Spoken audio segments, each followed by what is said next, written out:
Oh, yum. Hey, you caught me right in the middle of eating some pumpkin pie.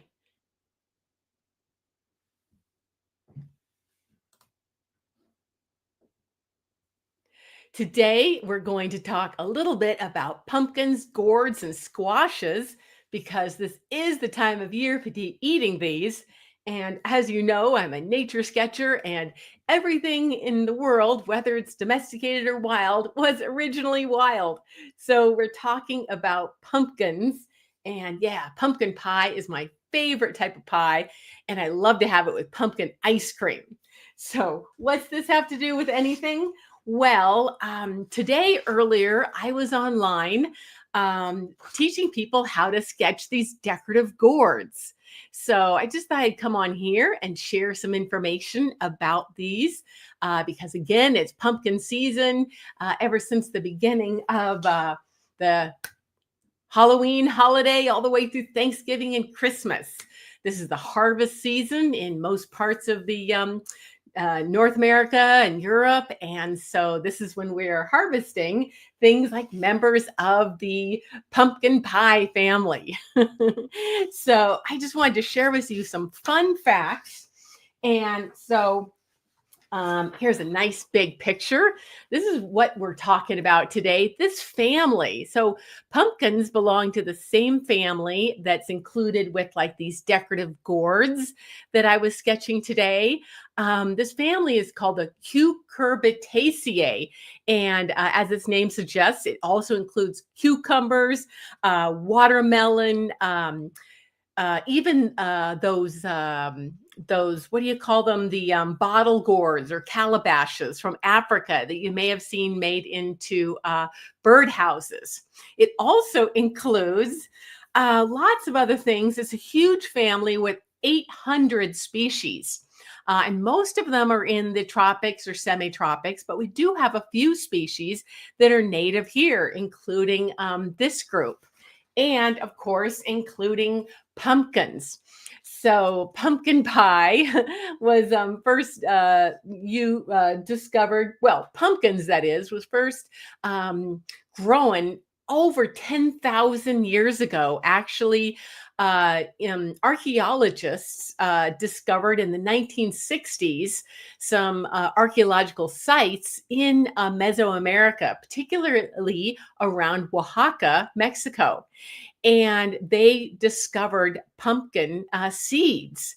And so people were growing pumpkins for thousands of years. And that tradition was also with Native Americans in the United States.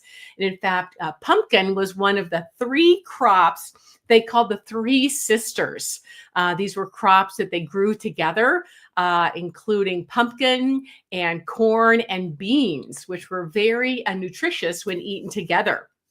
And so those have been growing for thousands of years as well, and were very important to the Native Americans all the way through the southern United States, all the way down into the countries of Central America. So pumpkin pie is a uniquely North and Central American treat.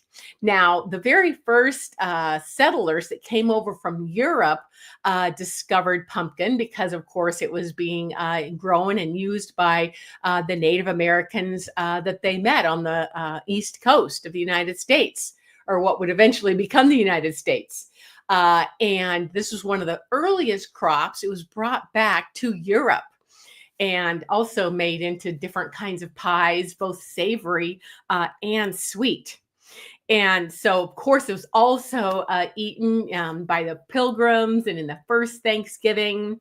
Although Thanksgiving as a holiday wasn't officially declared until Abraham Lincoln declared it a holiday in 1803, I believe. And so, yeah, so today I was teaching people about these guys and how to draw them. And you can actually find a link to that if you're on Instagram or Facebook. You can find that in YouTube. I will place a link in the description box after this live event. But basically, I love using this technique of the shaded charcoal pencil. And this is what I drew this morning with my students. And I'll be also putting this in my course I'll tell you about in a minute. But anyway, it's super fun to draw things like this that are super three-dimensional with all of these fun warts that look like the warts on a witch's chin. And so, you don't have to be really exact. You just need to have a stem and then the fruit and then a bunch of different bumps on them. And let's see, I had my live gourd somewhere here. I think it's in the other room. But anyway, it looks very much like this. And so the medium I used was I started out with just a graphite pencil to get the outline, the basic line for the stem, and then the oval for the actual fruit. And these are fruits, actually. Pumpkin and watermelon and cucumbers are technically fruits because they have seeds in them that will sprout and become another plant. And that's basically what you call a fruit. So I start with the graphite pencil outline. And then what makes it really fun is I add a charcoal pencil. And I will pulverize this pencil on some very fine sandpaper. And then I will take these little blending stomps and I will blend. And the first thing I'll do, as I was teaching my students this morning, is that I would notice where the highlights and shadows were to just get a basic middle value on the whole gourd. And then after I did that, showing that the upper half is more in the sunlight and the bottom half is more in the shadow of the sun or the bright light, like I have right here in my studio. And then I would add the cast shadow. And that cast shadow is a shadow that is cast by the object onto the surface. And it really helps to make it look like it's not floating in the air. So we add the cast shadow, and then I go in directly with my charcoal pencil and start adding all the little circles for the various sort of warty bumps. And again, it's really fun because it doesn't matter how many there are, or if they're large or small. You can just do a variety of sizes to keep it interesting looking. And so I will make a bunch of those little circles, and then I'll start shading them with the charcoal pencil, basically, as you can see on the lower half of each one of these warts. And then I'll blend it a bit with my blending stomp here. And then very last thing, I'll add some really dark darks, again with the charcoal pencil, because as I teach my students, you should have a wide range of values from the 0 value of the paper color to 5, I would say, or you could call it 10 if you want to go really dark, which is the darkest that your medium can go. And so then I really try to go in and emphasize some of those shadows. I like to try to go big or go home, as they say. And then the very last thing is I will use an eraser to lift out some of the highlights. And so this is actually an eraser that's shaped like a pencil, but instead of the middle having lead or charcoal or carbon in it, it actually has eraser substance, whatever erasers are made of, but the same thing that you would have at the end of a regular pencil. Okay. And so basically this is the demo I did. And I believe you can watch the replay of this workshop over on Zoom. If you look at the link in an earlier post on my Facebook page or in the link tree of my Instagram. And on YouTube, I'll put a link in the description box in just a few minutes when I'm done. So every year, I love teaching people about the pumpkin family, and drawing these decorative gourds are a little bit more challenging and fun than just drawing a pumpkin fruit. And so an example from last year is this one, and you see it really close up here. So this is a demonstration I did inside of my course. This is watercolor and pen and then some white gouache highlights. So this is another type of decorative gourd, or you might call it an ornamental gourd and an ornamental squash. And you can see how fun it is to not only add the colors, which are generally some sort of a yellow or cream or orange, and sometimes some green or white. Well, they even grow white pumpkins nowadays, actually, but these are really fun. And then you can see how I put this cast shadow in here, very subtle. So this was here another example of some of the decorative gourds I was sketching. And you see, I was sketching it from 4 different positions because anything you draw, you really want to observe it closely from all angles and touch it as well. So you can really feel all those bumps on there and know that you want to depict those in your drawing. So the more you look at something from a lot of different angles and also sketch it from a lot of different angles, the more you're really going to understand its anatomy and its structure. And you know me, I am a naturalist and world traveler, and I love to teach people how to sketch out in nature. And so, of course, right now is the Thanksgiving and holiday season, and everybody's having Black Friday sales, which it was named after the day after Thursday of Thanksgiving. Now, I used to think that that was a phrase we only used in North America, where we study. Where we celebrate Thanksgiving, but I've actually heard the term used in Europe as well. So anyway, so Black Friday sale is starting now. I have one on my online courses, and one of my courses is called Colorful Botanicals. And like all 21 of my courses, you can get Colorful Botanicals for 60% off this week through Black Friday, which is next Friday. Today is Sunday. So at that price, a lot of my courses are only between like $30 and $50. And so my Colorful Botanicals course is an online self-paced course like all of my other courses. And you can find links in the Instagram Linktree link in my profile, and in Facebook, you can find links in previous posts in the last few days. But my Colorful Botanicals course covers a lot of different families, including ones that you might be thinking about in this season. Like there are a lot of oak trees with their beautiful autumn colors right now around the world, as well as many conifers. And I talk about those 2 families in my Colorful Botanicals course. And of course, we draw them. And then in terms of more of the winter season, I have a workshop on the holly family. And so these have these spiky leaves and the beautiful red berries. And then what would Christmas be like without a poinsettia in your home? And actually, this family is widespread in the tropics. I've actually seen wild relatives of poinsettias just growing along the trail in the neotropics, which is kind of fun. So then once you get to Christmas, of course, what would Christmas be like if you didn't have mistletoe hanging above your door and have somebody to kiss under the mistletoe?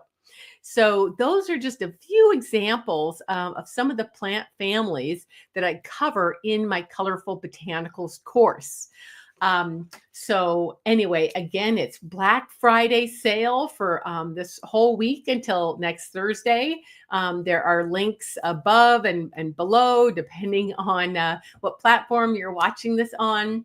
And I actually have 21 online courses, and they're all self-paced.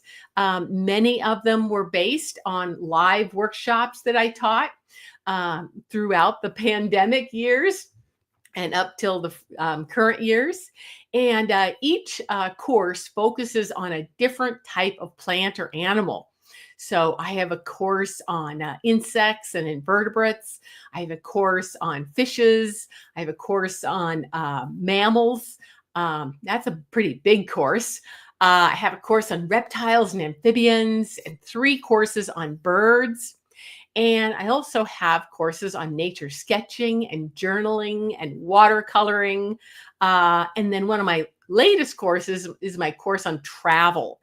And so, many of the things I know about the natural world came from traveling. And I've been an international tour guide, and I love to travel for fun and for going to conferences and festivals and teaching and leading nature sketching tours. So I have a whole course called Travel Like a Pro. And if you're like a lot of people in the United States right now who are feeling like leaving the States by January 20th, then you might really enjoy that course. I'm really proud of that course, and it gives you all the skills necessary for traveling, like learning about flights and your passport and money and communication and safety. So anyway, that's just a brief list of some of my courses. Now, with all of my courses that are on the world's flora and fauna, I love to teach you just as much about the anatomy and ecology and evolution of those plants or animals, as well as how to draw them. Because really, half the battle of learning to draw something is just really becoming familiar with it and observing it first. Just like this a decorative gourd. You really want to understand what something looks like, its size and shape and colors, and if it's an animal, its behaviors. And that makes it a lot easier for you to sketch more accurately with a lot of ease and confidence, especially if you're out in the field trying to sketch live animals. Now, some of the most challenging animals to sketch live, of course, are birds. And I love sketching birds. I've worked as a bird watching tour co-leader. And I've seen birds everywhere from Alaska to Peru and Italy to Borneo. And so birds can be pretty challenging. And so I've got a very detailed course on drawing birds, both backyard birds of North America and Eurasia, as well as hummingbirds and neotropical birds, because I've spent a lot of time in Central and South America, and there's lots of families there that aren't very well represented in other places. So those bird courses, I really teach you how to sketch them fast and loose in the field. Lots of tips on that, as well as tips on about 30 of the different families of birds around the world. Okay, well, I'm going to get going. So I hope you enjoy your holidays, whether you enjoy eating pumpkin pie, especially if you're celebrating Thanksgiving, or you're celebrating other things this time of year. I hope you have a wonderful time with the holidays and with your friends, and you stay safe and well fed and entertained. And so I hope to see you around online. Now on, let's see, Wednesday's the day before Thanksgiving. And actually, I'm going to teach you something there too. Just a minute. So Thanksgiving, of course, the focus species that we eat at Thanksgiving is the turkey. And of course, all things that are domesticated were once wild. And the turkey we eat at our Thanksgiving feast is bred from wild turkeys. And so I'm going to talk about those on Wednesday. Going to lead a sketching workshop on those, and I'll share a link to those pretty soon if I haven't already on my social media. So I hope you'll join me for that. This is actually a picture from last year, and here's another picture of a different technique that I used to sketch the turkeys. And these very detailed demonstrations are inside of my course, Sketching Backyard Birds for Beginners, which I actually also told you that is 60% off this week through Black Friday. But anyway, on Wednesday, I'll be doing a little bit simpler version of the wild turkey in graphite pencil. And that will be, I think, Wednesday at 10 a.m. So you'll be seeing links to that pretty soon. Okay. Well, have a wonderful rest of your weekend, and I hope to see you soon. Okay. Bye-bye.